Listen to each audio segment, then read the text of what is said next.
이전까지 저에게 드림웍스의 작품들은 그리 매력적으로 느껴지지는 않았습니다. 슈렉, 마다가스카, 쿵푸 팬더 등 굵직굵직한 드림웍스의 작품들을 보면서 자라왔던 사람 중 한 명이기도 하지만 비교적 최근에 개봉했던 트롤이나 보스베이비 시리즈를 봤을 때는 그다지 매력적으로 느껴지지는 않았습니다. 드림웍스의 애니메이션보다는 디즈니의 애니메이션들이 더 매력적으로 느껴져서 상대적으로 부족하다고 느껴졌을 수도 있겠죠. 하지만 장화신은 고양이 끝내주는 모험은 그런 저의 생각을 완전히 뒤바꿀 만큼 거의 모든 것이 완벽했던 작품이라고 생각을 합니다. 영화 관람 후에 여러 정보를 찾아보다가 감독의 전작이 크루즈 패밀리 뉴 에이지라는 것을 알게 되었습니다. 제가 관람했던 영화는 아니라서 평점들을 좀 찾아보니까 이 작품도 장화신은 고양이 끝내주는 모험과 비슷한 점이 많았습니다. 일단 꽤 오랜만에 등장한 후속작이라는 것과 상당한 호평을 받았다는 것입니다. 영화를 연출한 조엘 크래프터 감독, 눈여겨봐야 할 영화인이 될 것 같습니다. 자, 영화에 대한 이야기를 좀 해보자면 우선 결말에 대한 이야기를 해볼 수가 있을 것 같습니다. 제가 이 영화에서 가장 인상적인 부분이라고 느껴졌던 부분이 바로 결말을 처리하는 방식이었습니다. 분명 애니메이션이기 때문에 어느 정도의 결말이 정해져 있고 대부분의 이야기 전개 또한 예상이 가능한 범주 안에 있단 말이죠. 그렇기 때문에 영화를 보면서 이 영화의 결말 또한 경우의 수가 정해져 있다라는 생각을 하고 있었습니다. 그렇게 영화의 스토리는 어느 정도 예상된 방향으로 흘러가게 됐는데, 그런데 영화의 마무리 부분에서 제가 생각한 것 이상의 의미를 전달해 주었다라는 생각이 듭니다.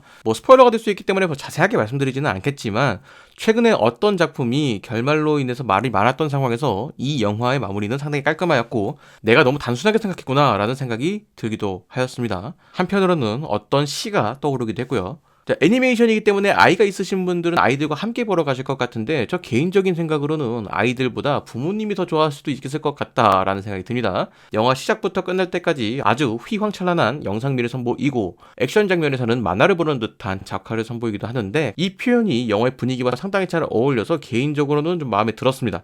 거기에 시리즈 전체로 영화를 바라봤을 때도 이후에 등장할 후속 시리즈가 기대가 되도록 잘 설정해 놓았다라는 생각이 듭니다. 무엇보다 새롭게 등장한 캐릭터들의 개성이 확실하고 다른 캐릭터들과 구분되는 명확한 특징들이 있어서 이후에 후속작이 제작이 되더라도 많은 관객들이 해당 캐릭터를 보기 위해서라도 극장을 찾지 않을까라는 생각이 듭니다. 또 다른 특징으로는 고양이와 개의 특징을 아주 잘 반영했다는 것입니다. 사실 이 부분은 미국 영화가 가장 잘하고 있는 부분 중 하나라고 생각을 합니다. 미국 사회에서 반려동물은 하나의 가족 구성원 그 이상으로 볼 정도로 살아감에 있어서 상당히 중요한 요소로 보는 만큼 이에 대한 영화 속 묘사도 상당히 좋습니다.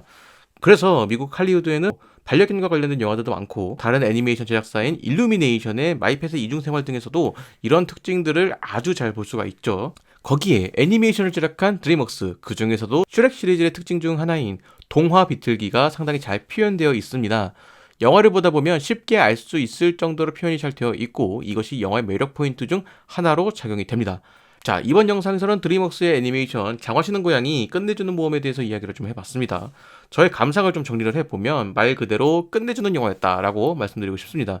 근래에 본 영화 중에 가장 완벽한 마무리를 보여주었고 기술적인 면에서도 작화 면에서도 상당히 좋은 퀄리티를 보여주었고 시리즈의 방향성을 제시하는 것에도 성공적이었으며 시리즈의 특징인 동화 비틀기에 대한 반영도 잘 되어 있었고 주인공인 고양이와 개에 대한 특징이 상당히 디테일하게 표현이 되어 있음과 동시에 영화 시작부터 화려한 영상미를 보여주면서 이 모험이 상당히 흥미로울 것이라는 기대감을 심어주었고 영화가 전개되면서 그 기대가 틀리지 않았다라는 것을 입증해 보였습니다. 자, 어쩌면 아이들보다 어른들이 더 좋아할 영화가 될 것 같습니다. 비유적인 표현이 꽤나 들어가 있어서 보여주는 이야기 이상의 의미를 느낄 수도 있고 영화에 등장하는 메시지 또한 재미를 해치지 않는 선에서 적당하게 표현되어 있어서 개인적으로는 상당히 마음에 들었습니다. 근래에 본 영화 중에서 가장 완벽에 가까운 영화가 아닐까 싶었습니다. 물론 일부 단점이 있을 수도 있겠지만 아이들과 함께 보기에도 좋고 성인 혼자 보더라도 상당히 흥미로운 영화라는 것은 대부분 공감하실 것이라고 생각을 합니다. 참고로 전작에 대한 이해가 없더라도 이야기를 이해하는 것에는 전혀 문제가 없으니 편안한 마음으로 관람을 하셔도 좋을 것 같네요.